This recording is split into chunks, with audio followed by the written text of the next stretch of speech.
La violencia es una de las formas más eficaces de desestimar al otro. Es una de las maneras más contundentes, te diría yo.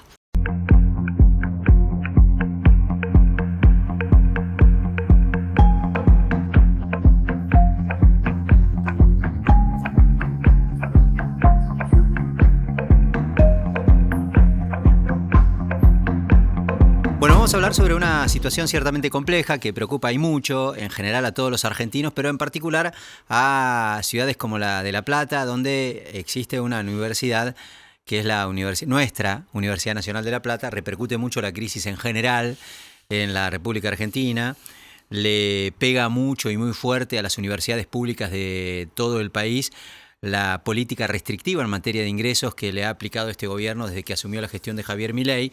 De hecho, por estas horas se sigue discutiendo el financiamiento de las universidades. Parece mentira que estemos discutiendo aún el cumplimiento de una ley sancionada como institucionalmente la ley manda, con una abrumadora mayoría en el Congreso de la Nación, ratificada en más de alguna oportunidad. Bueno, vamos a hablar con representantes universitarios. A veces nosotros nos tomamos este recreo para que sean ellos los que opinen, seguramente desde su lugar, con mucha más entidad que con la que lo podemos hacer nosotros, más allá de que mi invitada, se lo digo, lo conoce o se lo informo. Yo también soy docente universitario, además de periodista. María Cristina Piro es decana Maki, más conocida como Maki. Me dijeron, es Maki. Si le decís Maki es más probable que te devuelva el saludo a que si la nombrás. Hay gente que se relaciona de esa manera, ¿no?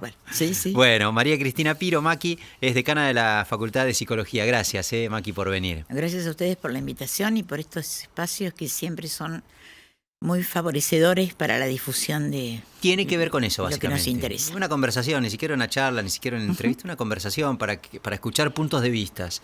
Y vaya si tenemos mucho para escuchar nosotros de ustedes que tienen la responsabilidad de administrar la gestión universitaria tan importante y con la demanda que tiene hoy por hoy la universidad pública en la Argentina en momentos de crisis.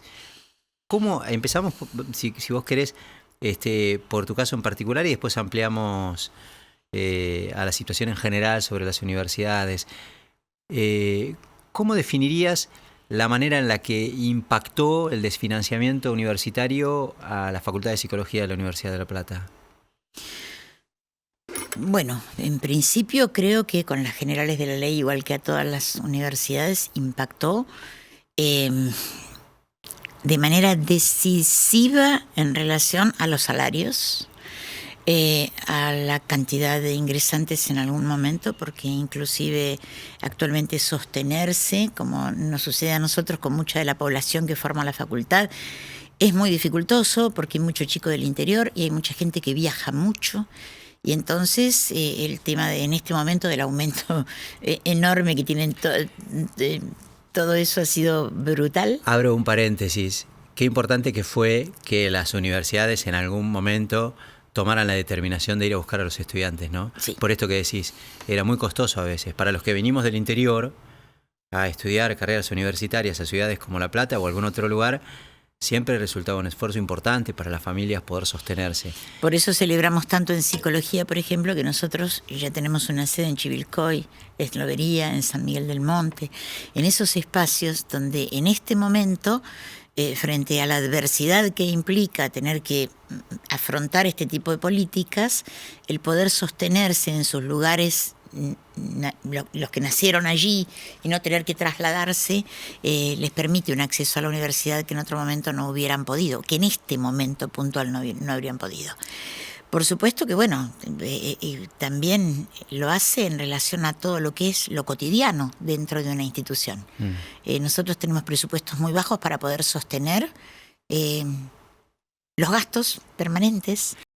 ¿Qué tienen en común ella que vive en Carlos Tejedor y él que vive en Tapalqué? Que hoy pueden estudiar una carrera universitaria sin irse de su ciudad. Con Puentes, la universidad llega donde estás. Más de 50 centros universitarios en 80 municipios, junto a 25 universidades públicas. Distintas carreras, miles de estudiantes y algo en común: estar cerca de casa. Con Puentes, la universidad más cerca. Gobierno de la Provincia de Buenos Aires.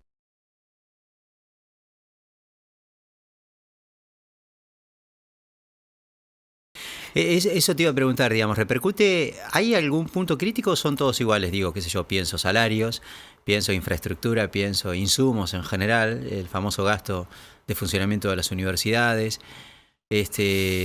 pienso, qué sé yo, en becas, o atraviesa a todo la crisis. Todo, y los salarios docentes y no docentes y las becas. Las becas siguen teniendo el mismo valor que en el año 2023. Es bueno que remarques lo de los no docentes, ¿viste? No, porque los está no medio docentes, como instalada la idea de que, bueno, los trabajadores docentes universitarios a la universidad le hacen los docentes y los no docentes. Los no docentes son fundamentales para el nosotros, mismo son estructurales. Son tan importantes, ¿no? Sí, absolutamente. ¿Y a los dos les afectó por igual, Maki? O sea, sí, tal vez recorte... los no docentes tienen algunos sindicatos un poco más, en algún momento que han sido como, a lo mejor más consecutivos las presentaciones, y han tenido algunas respuestas, pero en este momento estamos todos atravesados. ¿Tienen otro régimen de trabajo los no docentes en términos de la presencialidad y eso? Porque el docente tiene, qué sé yo, dedicaciones de diferentes niveles, que eso obviamente repercute en la liquidación del salario, digamos. ¿El no docente tiene sueldos más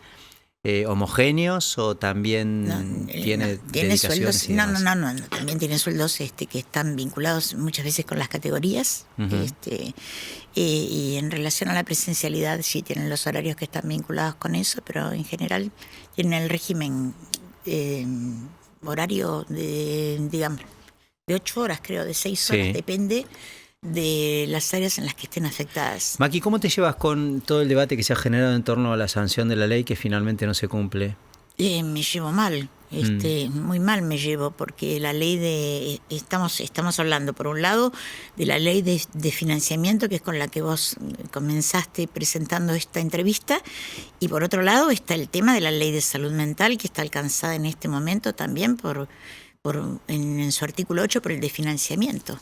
O sea, la ley de salud mental, que es una ley que fue en el 2010 salió, sí, es una ley que efectivamente tiene en sus artículos primero y segundo y tercero, vamos a decir el artículo 33 puntualmente, que es el que afecta a las universidades, la intersectorialidad, el tema de entender al sujeto en una visión general y no parcial desde lo sintomático solamente, sino hacer una lectura desde los componentes que determinan lo socioeconómico, lo cultural, lo político. Y en ese punto, la ley de salud mental garantiza, ¿sí?, también el acceso a la salud mental y coloca el valor de la salud mental como un bien y como un derecho. Y esas dos cosas tampoco en este momento... Y entonces, digamos, lo contempla el sistema público de salud. Claro, por supuesto. Porque yo no sé si antes, cuando yo era chico, hace muchos años, no voy a decir cuántos, había psicólogos, por ejemplo, en los hospitales públicos. Sí. Sinceramente no sé si lo sabía hace mucho tiempo, pero ahora los hospitales públicos tienen, no sé si todos, sería lo ideal, me parece a mí, pero tienen psicólogos o gente, o bueno, psiquiatras también, naturalmente, dedicados a la salud mental. ¿Es un punto crítico en la relación de este gobierno con la salud en general, la salud mental, como lo es también la discapacidad? Dos cosas respecto de los hospitales. Nosotros tenemos residencias hospitalarias, al igual que los médicos, psicología tiene residencias hospitalarias, con un cupo muy reducido, por supuesto. Y además en este momento también están afectados por el desfinanciamiento brutal que sufren los hospitales públicos. Por lo tanto, los sueldos han mermado de manera significativa. Y además vos sabés que estar en un hospital implica bloqueo de matrícula, así que está afectado específicamente a esa tarea. Es buen punto ese, yo no lo sabía, ¿eh? Ajá. No sabía, digamos, cuando vos estás afectado al servicio público de salud, en el caso de la salud mental, no podés... cuando sos residente. Cuando si sos sos residente, médico okay. también. No, si sos médico de planta, porque también tenemos los residentes Estamos hablando y luego están los de planta. Estamos hablando de la etapa previa, en la formación, en la etapa final de la formación, digamos. Efectivamente. Claro, exactamente. Entonces, vos hablás de los que ya están, digamos, que ya forman parte de lo que sería la planta permanente de una institución. Sí. Bueno, ahí sí, ahí hay psicólogos que están, son los que entran por concurso, y también están afectados efectivamente. Ya que nos fuimos para el lado de la psicología, que además nos íbamos a ir inexorablemente por tu formación y por el lugar que ocupás, agotamos este tema y después vamos a la universidad en general y a lo que se discute en relación a la ley de financiamiento. Hace algunos días hablaba con algún colegio de psicólogos, creo que era el de La Plata, por algunas cuestiones derivadas de las tensiones habituales que existen con las obras sociales, sobre si cumplen o no, sobre si pagan en tiempo o no, sobre el importe que les pagan por la prestación y demás. Y le preguntaba, en el contexto de esa charla, cómo estaba la situación en general y si la crisis impactaba. Y la verdad es que me decían que se nota mucho, porque aunque parezca mentira, la gente cuida el mango en el bolsillo y a veces algunos de los recortes a los que recurre es a la sesión, digamos, de la terapia semanal. Ajusta también por ahí. También. Repercute naturalmente en la salud del paciente, por supuesto, y en el ingreso de los profesionales, porque obviamente son profesionales y trabajan de eso. Es una profesión también afectada por la crisis de manera directa. Directamente, porque además tanto las obras sociales, privadas o públicas, sí, las que prestan el servicio de cobertura en lo que es salud mental, también tienen como un sistema modular integrado con categorías. Y muchas veces el psicólogo, aunque quiera, ¿sí?, muchas veces tiene que ajustarse porque por eso es prestador de ese lugar y por eso tiene que cobrar un determinado mínimo respecto de eso. Y efectivamente el problema de la crisis se traslada a ese monto que paga la obra social por la prestación, que además es ínfimo en este momento, y que obviamente se refleja también en el bolsillo de la persona que tiene que pagar el pequeño diferenciado por poder acceder a esa prestación. Sí, eso es bastante común, ¿no? Lamentablemente es casi como que en cualquier rama de la salud hoy existen diferenciados. Antes las coberturas eran un poco más... y uno entiende, digamos, que en algún punto los profesionales de la salud, de cualquier rama, naturalmente son personas que tienen proyectos de vida y trabajan de eso.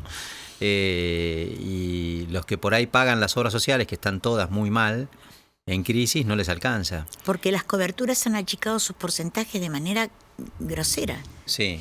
¿Y eso se debate, se discute? Digamos, está el colegio de psicólogos, por ejemplo, en este caso, peleando con las obras sociales el importe de la prestación. Se debate, se discute en los espacios que son efectivamente los espacios de representación de la práctica. Sí, se debate, se discute, pero convengamos que hay una crisis que nos está alcanzando a todos en todos los ámbitos.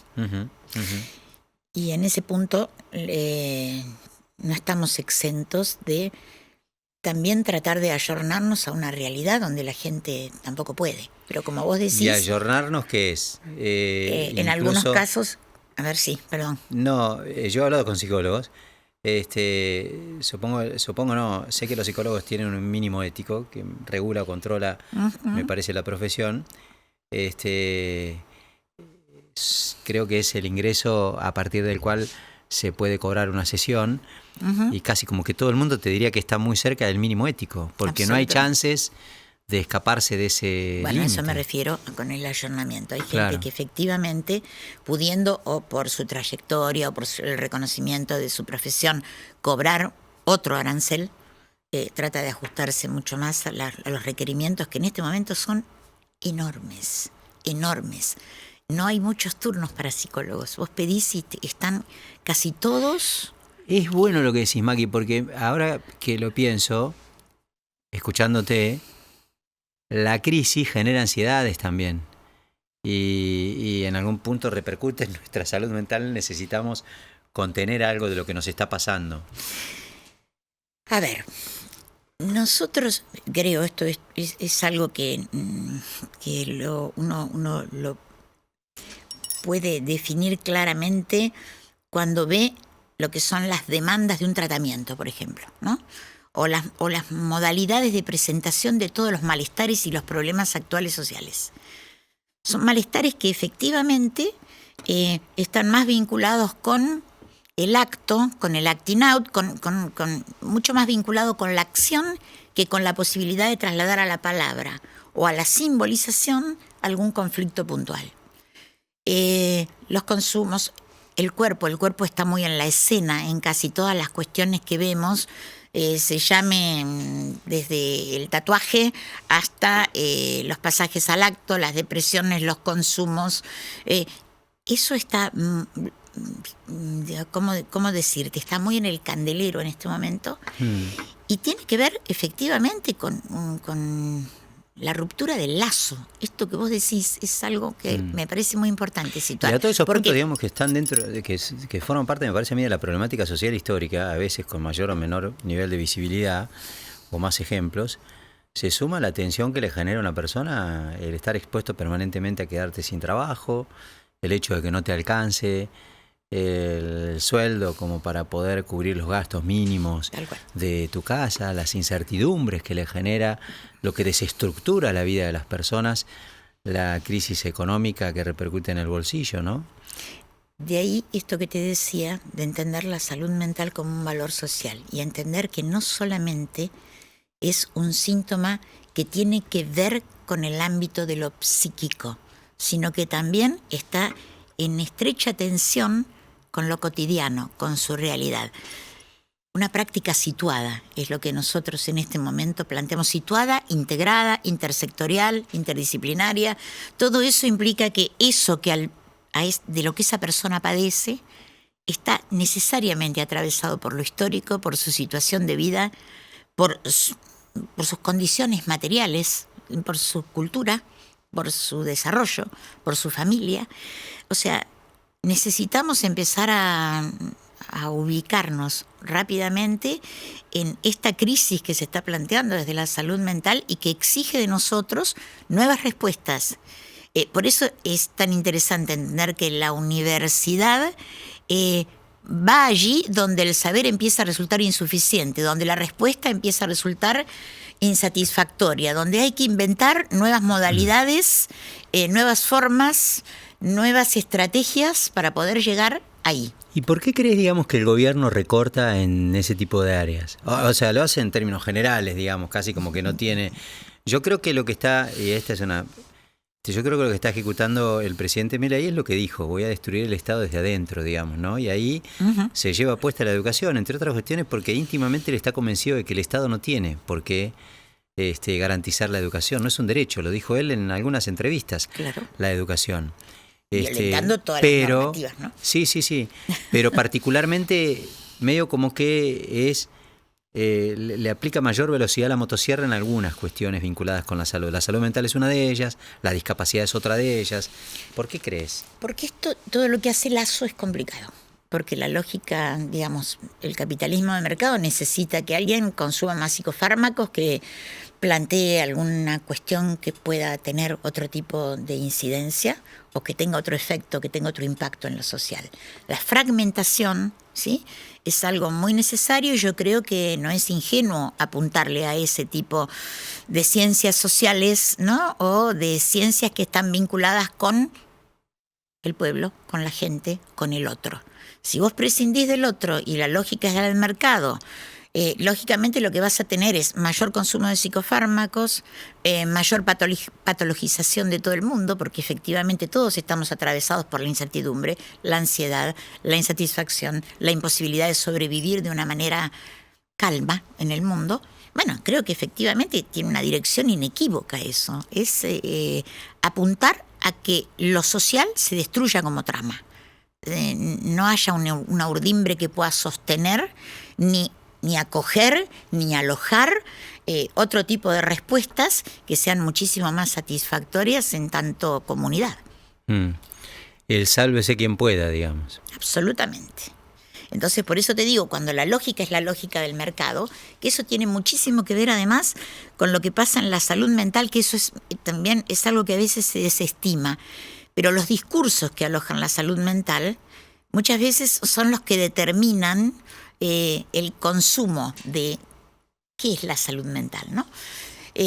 Si uno busca los manuales de clasificación diagnósticos, por ejemplo, lo que uno ve es que lo que se trata es la universalización de todo el mundo, desestimar la subjetividad, entender que más allá de que todos podamos tipificarnos en algún tipo de diagnóstico que nos pueda englobar en lo general, lo que te atraviesa a vos o a mí como sujetos no tiene nada que ver, porque es la singularidad allí lo que está en juego. Y entonces, bueno, también los manuales que se construyen con muy buenas intenciones también reproducen esta lógica de mercado de categorizar, de etiquetar. Y entonces tenemos dos efectos que desde la salud mental tratamos permanentemente de, yo diría, de fustigar y de ir al corazón de ellos para ver si se pueden desestimar, que son la medicalización y la patologización de la infancia, por ejemplo. Con los niños es notable, yo me dedico a la psicopatología infanto-juvenil. Es notable el tema. Digamos, además hay como epidemias de moda, ¿verdad? Los ADD, los autistas, y todo eso hace que de pronto, bueno, aparezca toda vuelvo con la lógica del mercado, que es la que define direcciones en esto. Y entonces, bueno, la universidad tiene que ayornarse ahí. Vuelvo con la palabra. ¿Y cómo definirías? No te voy a pedir, digamos, por supuesto, que vos hagas un diagnóstico, naturalmente sería un despropósito que lo haga. Esta lógica, ya que estamos hablando de las formas, de las sociedades y demás, esta lógica de la confrontación política sobre la base del agravio extremo y permanente. Bueno, lo que pasa es que la violencia es una de las formas más eficaces, digamos, de desestimar al otro. Es una de las maneras más contundentes, te diría yo. Esto que nosotros llamamos los discursos del odio, ¿verdad? Son lo que efectivamente instala una suerte de, ¿cómo sería? De eliminación del otro, de denostación, pero yendo a los espacios, a los intersticios del otro más vulnerables. Entonces, de pronto, nosotros nos encontramos con que todo lo que no está dentro de lo que se considera normal es violento o hay que desestimarlo. Parece loco, ¿no? Porque lo normal en general, uno podría decir, bueno, hay que ayornarse a esto. Uno de los grandes problemas que nosotros tenemos con las clasificaciones diagnósticas, ¿no? Esto que te digo de una lógica de la evaluación y del protocolo. Y con el agravio, con la violencia pasa algo parecido con lo distinto. Lo distinto es a destituir, es a erradicar. A eliminar. A eliminar, sí, es eso. O sea, no es un estilo, en todo caso es una estrategia que tiene un fin. Efectivamente, y muy bien pautado, sí. Maki, en la semana... Por eso nosotros, que estamos abriendo un hospital, que yo hago propaganda del hospital, en realidad tratamos en lo posible de ver, bueno, el Consejo Superior nuestro, en la primera reunión que tuvo ahora, casualmente, y después del día fue el 3 de junio, después del Ni Una Menos, casualmente volvió a reafirmar nuestra política vinculada con desestimar toda violencia extrema, toda violencia que pueda determinar la erradicación de alguien diferente. Y bueno, un apoyo absoluto a todo lo que es la disidencia. Es una forma de no discutir a veces el fondo de la cuestión, ¿no?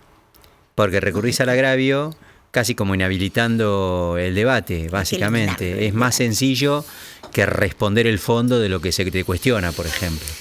Porque eso es más refutable. Eso sí es altamente controversial. Se puede discutir sobre eso. Maki, la semana pasada hubo una especie de preacuerdo. Participaron algunos colegas tuyos que forman, o rectores, mejor dicho, más que decanos, de rectores que integran el Consejo Interuniversitario Nacional y también formaron parte de los gremios que representan al sector universitario, docentes y no docentes, que es, no sé, que una especie de un preacuerdo por el que lograron recuperar algo de los fondos que el Estado les recortó hasta ahora, pero generó una polémica dentro de la sociedad eso, porque con razón o sin ella, algún sector dijo, bueno, pretenden con esto acallar el reclamo universitario para que no se resuelva la cuestión de fondo. Uh-huh. ¿Dónde te parás vos en esa negociación? ¿La acompañás? ¿Estás de acuerdo? Sí, yo creo que esto fue consensuado democráticamente, digamos, ¿no? Pero creo que hay que pararse en algún lugar para empezar a discutir y efectivamente en este momento creo que nunca tuvimos una depreciación de los salarios como ahora.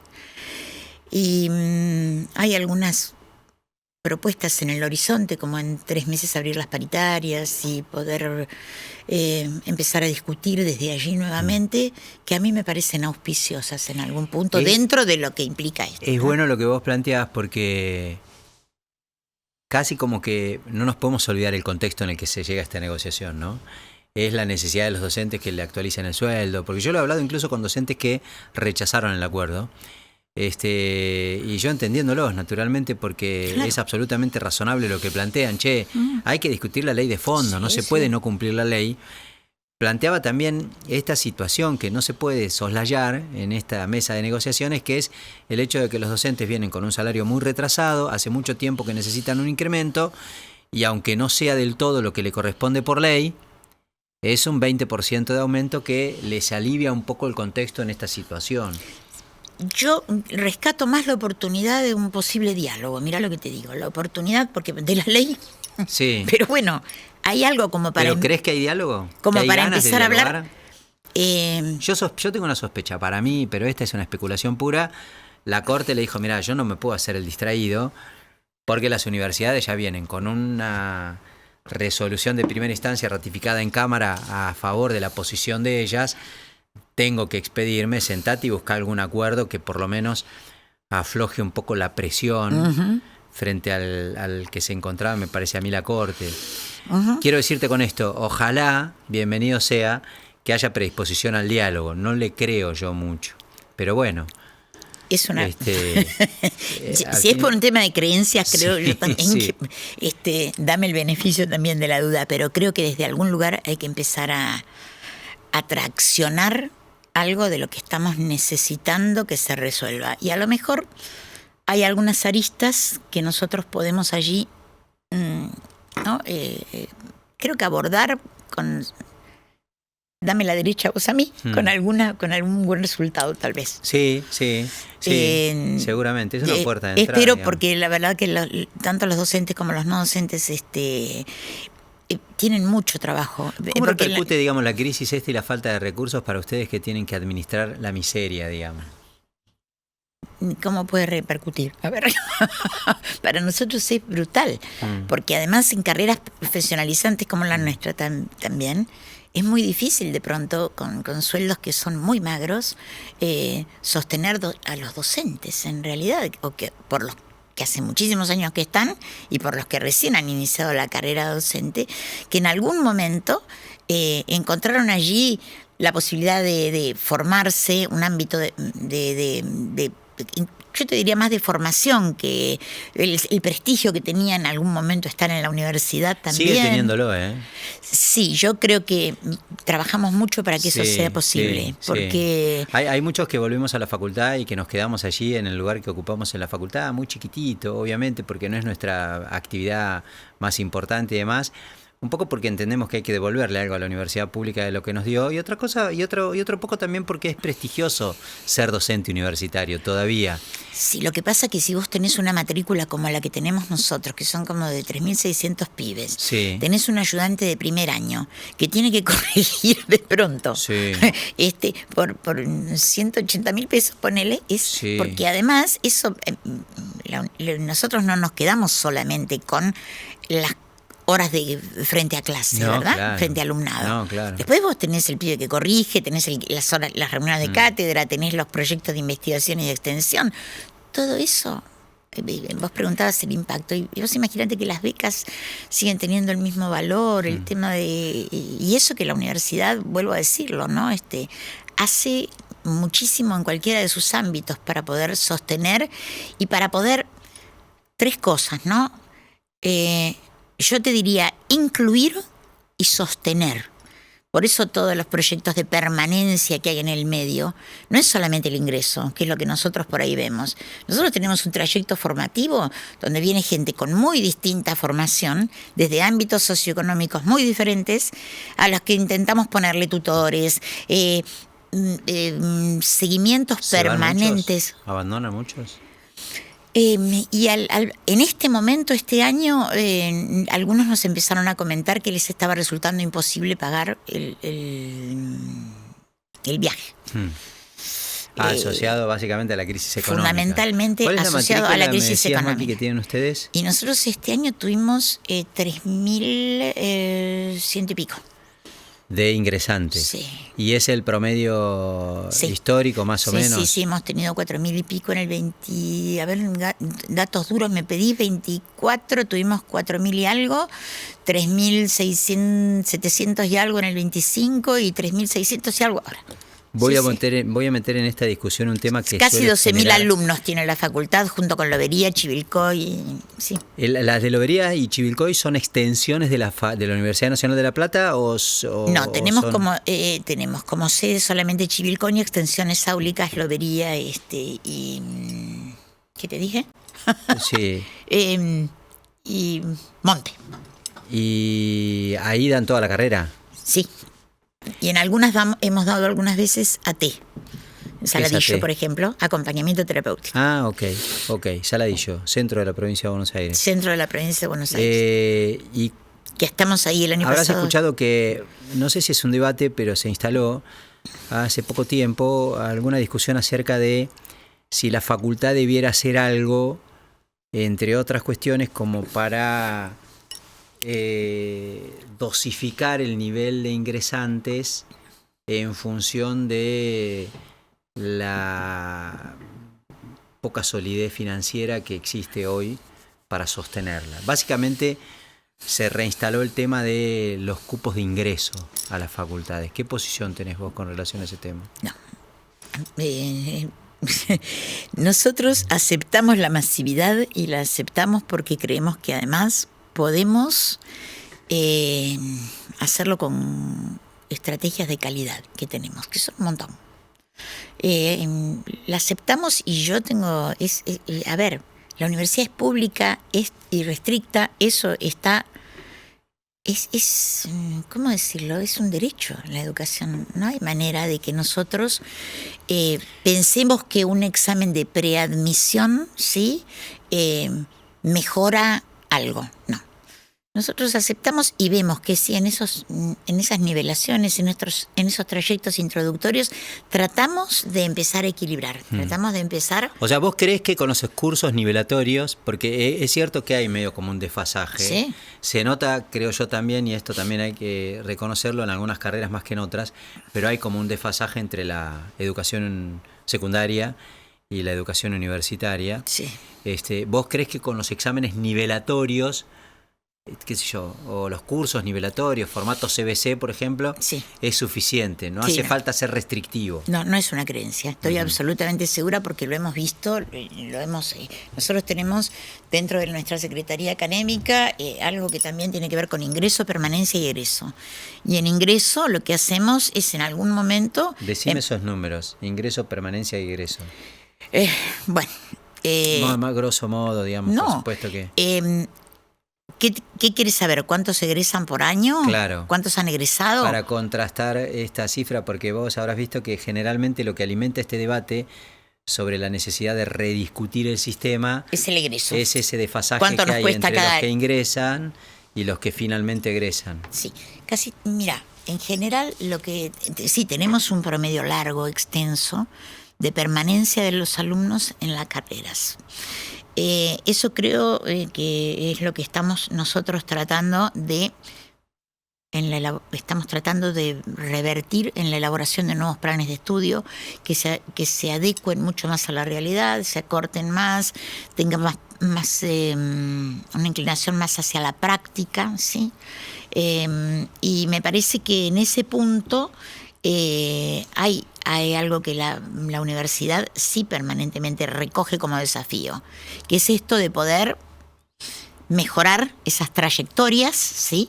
Para que el egreso sea mayor. Pero vos tenés entre ingreso, permanencia y egreso una brecha grande. Tengo una brecha grande, sí.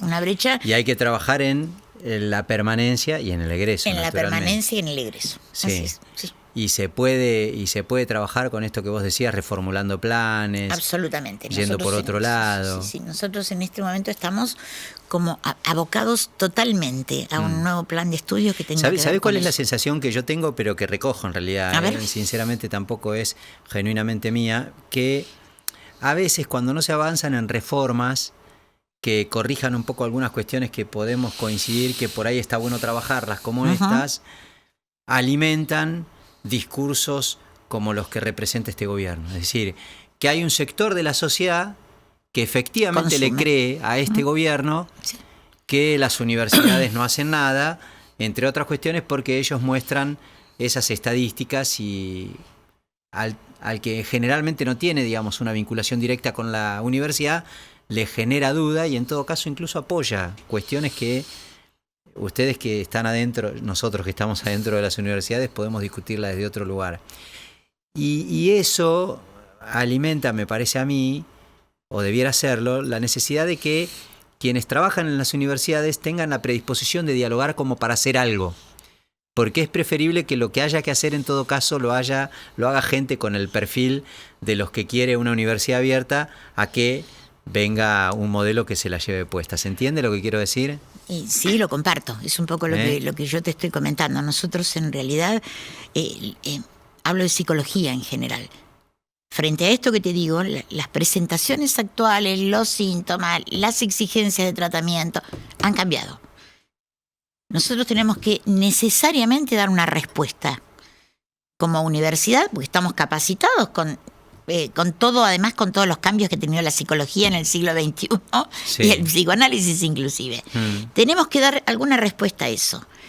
En el año 2012 nosotros tuvimos una modificación del plan de estudios donde se incluyeron las prácticas preprofesionales supervisadas.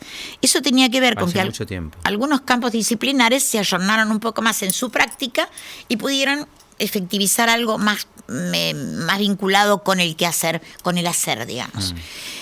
Bueno, eso quedó un poco allí, porque además quedó dentro de las materias, entendemos que hay que hacerlo por fuera.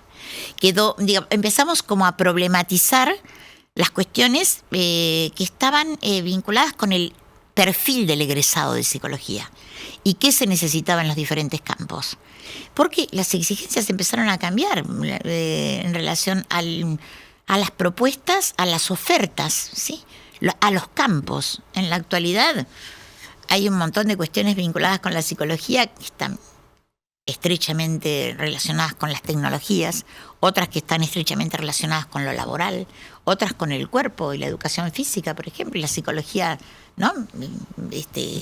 Ayer veía la importancia de los psicólogos para nuestros deportistas, por ejemplo. Sí. Digo, eso empieza a ser como una inquietud para los chicos y hay algo de eso donde uno tiene que empezar a formarse, a discutir, a elaborar estrategias y en este momento, bueno, fue una decisión, por ejemplo, yo te diría que fue una decisión política, pero fue una respuesta institucional el Hospital Escuela que estamos tratando de formar ahora, donde, bueno, estén más estrechamente vinculados con la práctica. ¿Es un hospital escuela que está levantando la universidad? Sí, es un hospital escuela que se está haciendo en lo que era primariamente un centro de vinculación que nosotros teníamos en una casa que está en 242 y 43, o 43 y 44, ¿sí?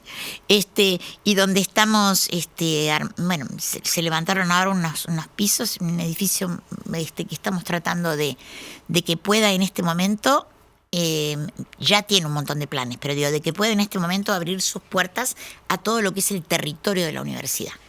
Nos preocupa mucho que el consultorio, el aula y el territorio se junten en esto que es, ¿no?, docencia, investigación y extensión, que son las patas, los ejes de la universidad pública. A ver si te entiendo. Vos decís, a la universidad no hay que defenderla de manera restrictiva, hay que sacarla y vincularla con la sociedad de otra manera. A eso me refiero a práctica situada. Digo, a eso me refiero a una pedagogía de la integralidad. Hay que sacarla a la calle. Si vos no sacás a la calle, porque además yo que fui secretaria de extensión muchos años, te digo que lo que vuelve del territorio es lo que a vos te obliga y a detenerte y a empezar a pensar, ¿qué hago acá? ¿Cómo lo hago? qué saber hacer necesito, cómo me adecuo, me pongo en el lugar de esto que no lo tenía como problema y hoy lo es. Esta coyuntura que, digo, no puede, la universidad pública no puede estar sujeta, no es un gasto ni puede estar sujeto a coyunturas presupuestarias. Es un derecho la educación pública y es algo que nosotros necesitamos de alguna manera defender. Bueno, es que el gran debate que se instala o que intenta instalar el gobierno es ese, que la universidad pública es un gasto. Bueno, por eso. No es una inversión, digamos, ¿no? Tenemos problemas. Sí. Y en mi caso se cruza la salud con la educación y estamos con dos problemas que se potencian. Porque no se puede restringir tampoco, porque fíjate lo que te estoy diciendo, está desfinanciada la universidad pública, está desfinanciada la ley de salud mental. O sea, porque además, vos que sos periodista me vas a entender, las violencias se ejercen de diferente manera, pero por ejemplo, el cambiar el concepto de padecimiento psíquico de la ley de salud mental a categorizarlo como trastorno, eso es violento en términos simbólicos. Sí. Porque efectivamente es patologizar, ¿sí?, a alguien que en realidad, digo, uno... Yo tiendo a creer en que cada reforma que impulsa este gobierno tiene en el fondo, inconfesable por supuesto, un negocio.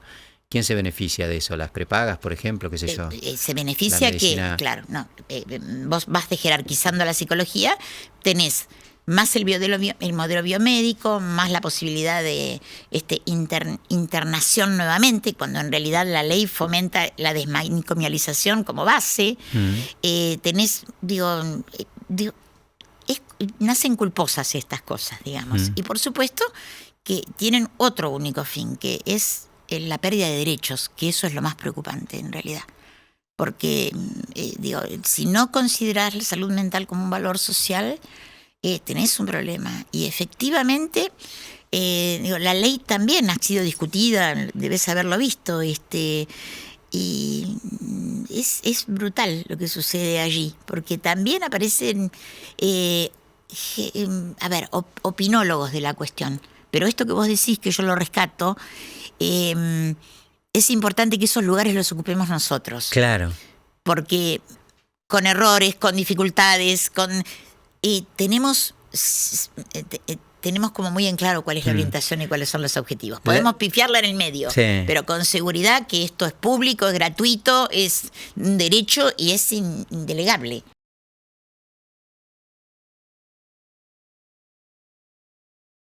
La última que te hago como integrante del sistema universitario en un rol clave como es dirigir una facultad de una prestigiosísima universidad como la de La Plata. Así es. ¿Sienten que hay respaldo sólido y que es el que se merece por el lugar que ocupa en la consideración en general las universidades públicas de parte de la sociedad en este contexto de crisis?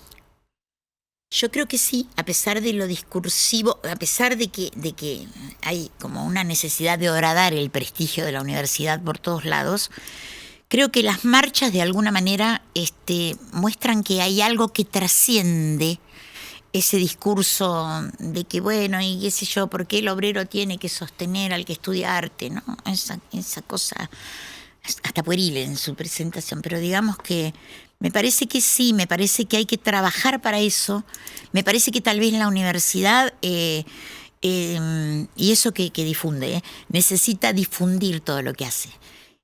La Universidad Nacional de La Plata, como vos decís, una universidad prestigiosa, que en este momento tiene a Fernando Tauber en su cabeza, como lo ha tenido desde hace muchos años, tiene